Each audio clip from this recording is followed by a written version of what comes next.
somehow I did something tricky to convince a jury. So like I was a successful lie or something.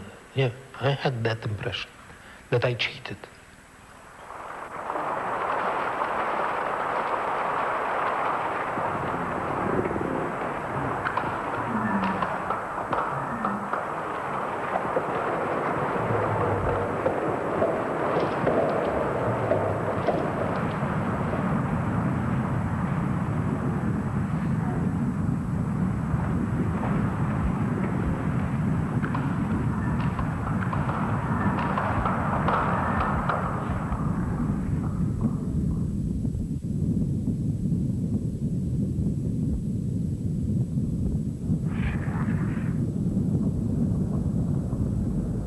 It's a lottery.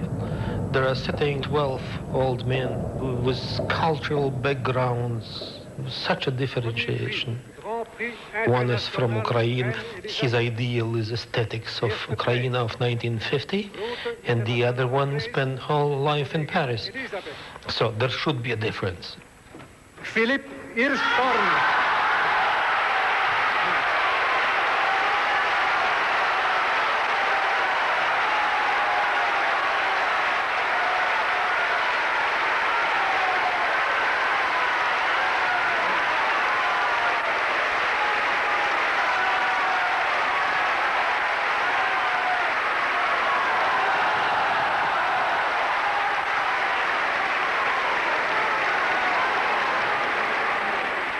And still they should choose a winner.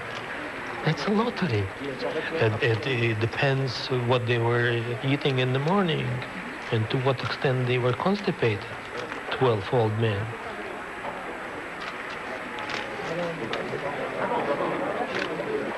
I thought I cheated very well. Troisième prix, Monsieur Guidon Kramer.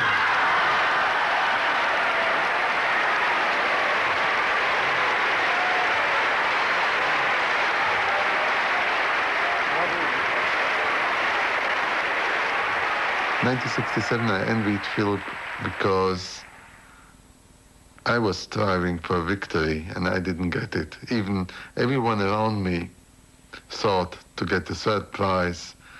Being 20 years old in Brussels was an enormous achievement. At that time, I thought it was a defeat. It was a defeat for me because, not because I played less good than I should have. It was a moral defeat because I put, let's say, my heart on the table and my heart was rejected. You know, I know Philip since basically, probably I could say, the same as I know Guidon Kramer, probably as long as I remember myself. Almost since childhood. We're both all from the same city. We all went to the same music school. With Philip, we studied together in Leningrad, St. Petersburg. Before I moved to Moscow Conservatory, where I studied together with Guidon as well. And Philip studied in Leningrad, not in Moscow. And he had some major problems with authorities in Moscow. And he certainly didn't have any help in this jury, to put it mildly. I would say then probably quite the other way around. With all my respect and admiration to late David Oyster, who was one of the greatest musicians of all times, don't misunderstand me, he certainly did everything to help his students. Stoika Milanova, who got second prize, and Guidon Kramer, who got third prize. And I'm sure he didn't try to help Philip Hirschhorn. Quite the opposite, probably. Did you feel he deserved to win?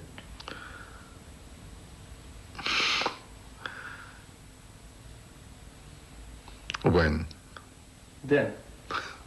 Then. No, I didn't feel. At that time, I was quite upset. Even, I have to admit, that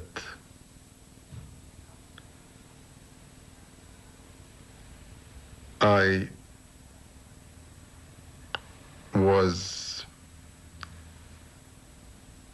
sympathetic towards Phillips in many ways, as a friend, as someone that we shared the past together. Of course, I shared some of his joy about winning.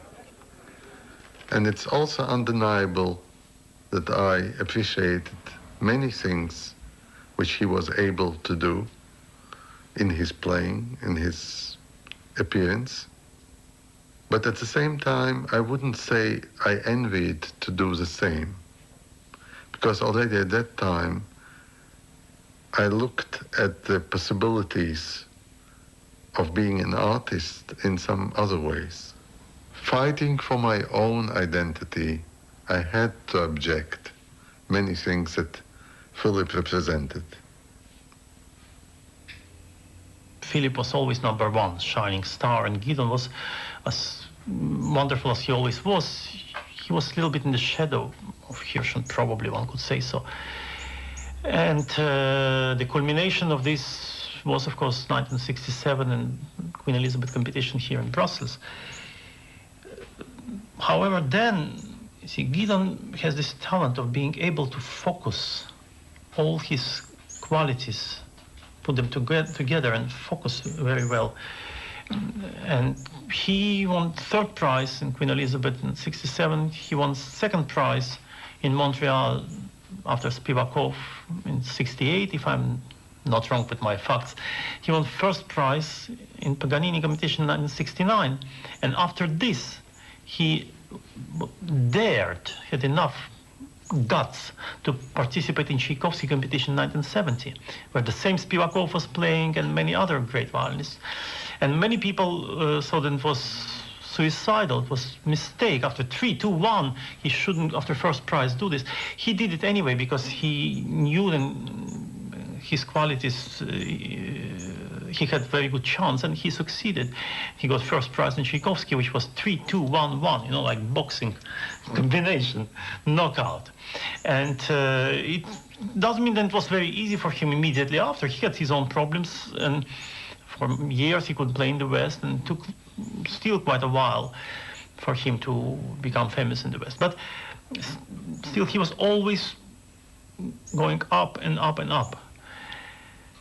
With Philip, it's a different story because he's a different character. And he was this super sensitive, super intense type of talent. And I will never forget, I mean, one of the most unforgettable experiences in my life as a musician or as a music lover listening to the concert was when Philip played his recital in Moscow, first time after he won first prize in Queen Elizabeth.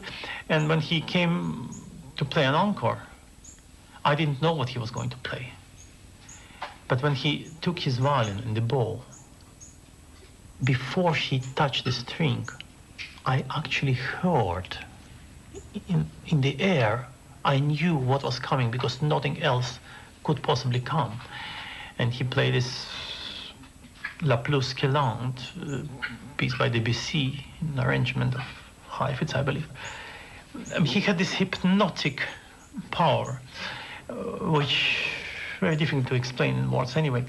But this super sensitivity, super charge engine, you know, it's much more chance of this engine blowing up.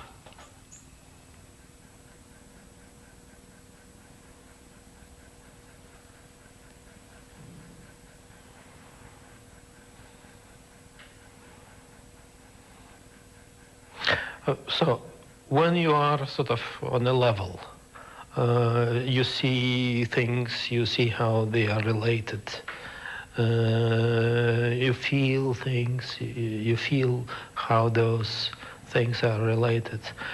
And no, first of all, some people have pretty large knowledge from the black to white. So the death and life, let's call it very big words, shit. So, and all the subjects in between. You see, what all musicians are supposed to shout about and tell about, or poets, or so. And suddenly you see only half of it, and it's pity. Or yeah, I never pretended to see all of it, but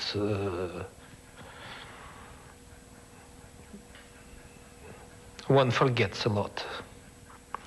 One forgets, and he thinks that he still feels something, that he understands something, but he is functioning on the level of a frog, and still content.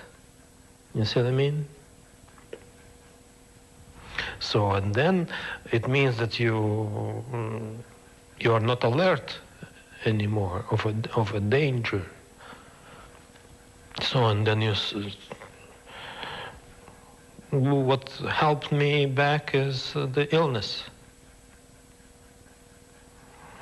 So as they call it in America, death therapy. This was a therapy, all right. So, and suddenly the mess was cleaned up a little bit.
He's much more clever than I am.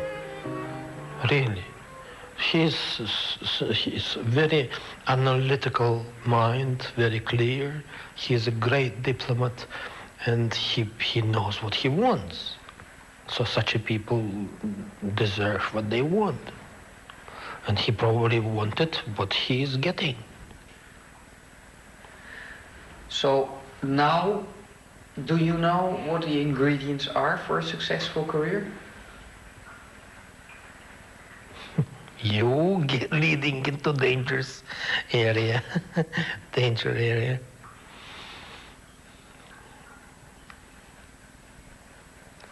Probably yes. But it's enough also to be a very hard worker to get to the top, really. Very hard work.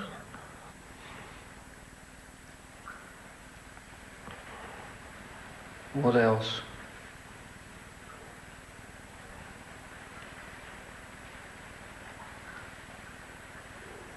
Lucky. Also.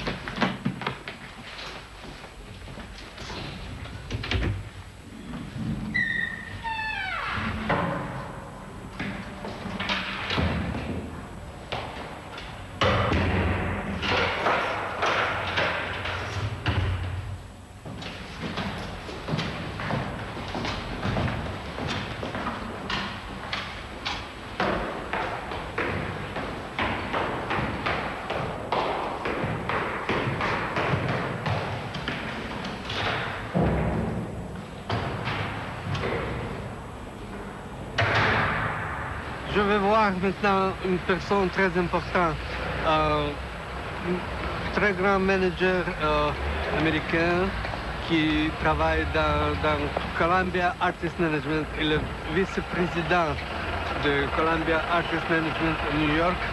C'est Monsieur Lawrence Tucker. How are you? Good to see you.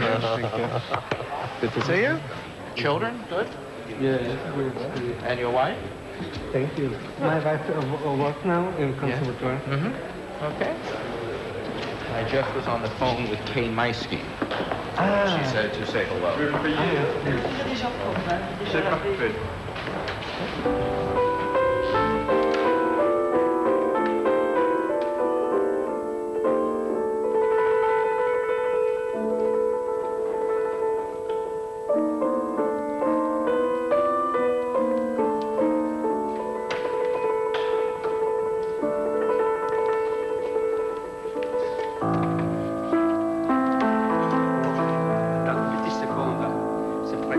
Je dois faire de l'ensemble ou seulement ça?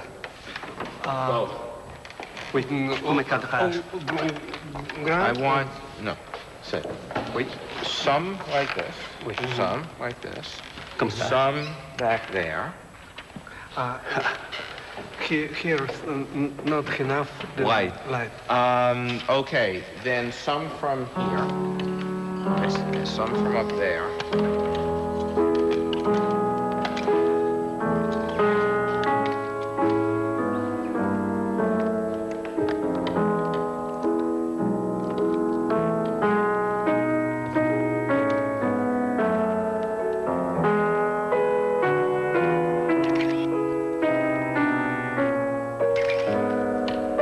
This is a great pianist. Unfortunately, there are many great pianists who don't have careers. He, I think, has a good chance because there's something unusual about his playing. He's Russian, but he does not really approach the music as traditional Russian. Maybe that's from his years of living in the West, I don't know, but he's, that I think helps. One of the factors working against him is the fact that now that the Iron Curtain is broken down, there is a free exchange of Eastern and Western artists. And while a Russian artist used to be a great novelty in the West, now they compete against each other.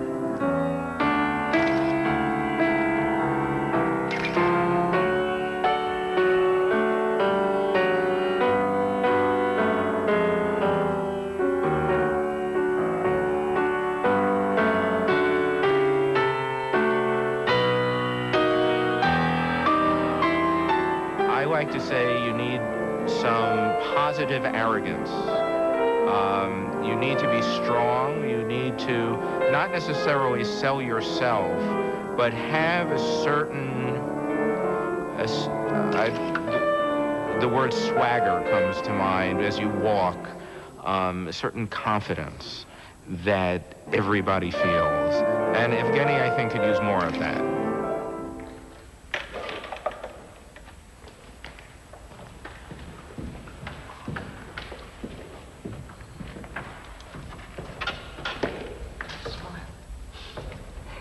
Keith. Relax.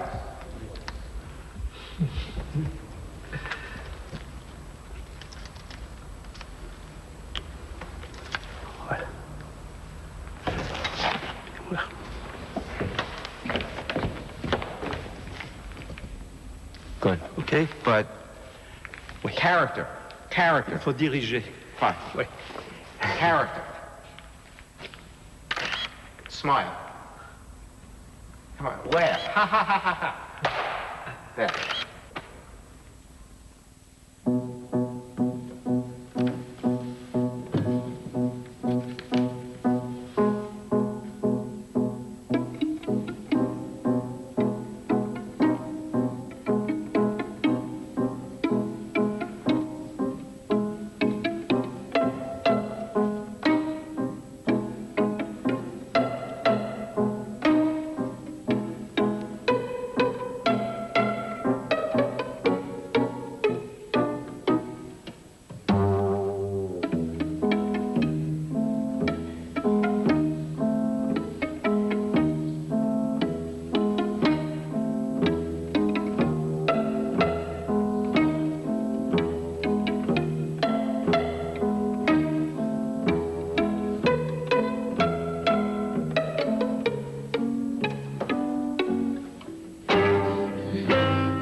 c'est difficile, faire grande carrière, pourquoi?